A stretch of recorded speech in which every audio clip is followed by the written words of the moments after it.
Quelques jours après la victoire de l'Afrique du Sud en finale de la Coupe du monde de rugby, Charlène de Monaco est redescendue de son petit nuage et a recommencé ses engagements, cette semaine. Vendredi 3 novembre, c'est notamment aux côtés de son mari le prince Albert qu'elle est apparue au palais princier pour une importante réception. Souriante et rayonnante, elle a conquis tout le monde. La suite après la publicité, c'est un événement historique auquel a assisté la princesse Charlène de Monaco ce vendredi 3 novembre. 500 ans après les premiers échanges entre la famille Grimaldi, dont il est le descendant, et la petite ville de Dolceacqua, en Italie, le prince Albert a en effet officialisé leur jumelage avec le maire de la commune transalpine. Lors d'une journée marathon, après une première rencontre à la mairie de Monaco, l'édile a été reçue pour une réception au palais princier où l'attendaient le prince Albert et sa femme. Rayonnante, l'ex-nageuse sud-africaine avait choisi pour ce beau moment de revêtir un tailleur beige sur une chemise noire.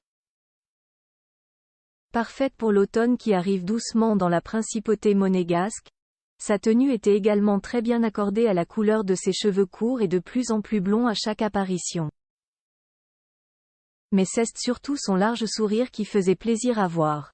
Probablement ravie d'accompagner son mari dans ce beau moment historique, puisque les premiers échanges entre les deux localités ont eu lieu le 3 novembre 1523, la quadragénaire l'a ensuite laissé partir pour Dolceacqua où une autre cérémonie puis une réception ont eu lieu.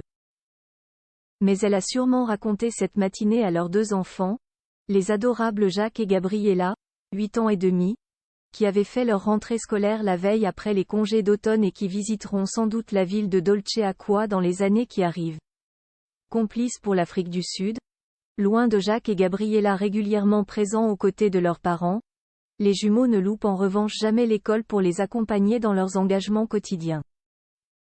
Sérieux, le petit Jacques et le spiègle Gabriella sont tout de même très habitués aux photographies et vont une fois de plus briller dans quelques jours. Le 19 novembre prochain, la famille princière de Monaco se réunira pour la fête nationale et ils seront bien sûr aux côtés de leurs parents, très protecteurs.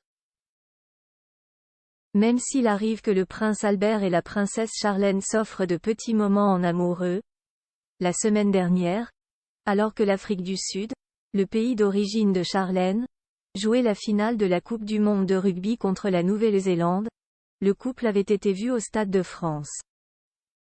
Très complice avec Brigitte Macron, il s'était finalement réjoui de la victoire des Springboks, et avait même été surpris à échanger un rare câlin. Une complicité au top. La suite après la publicité.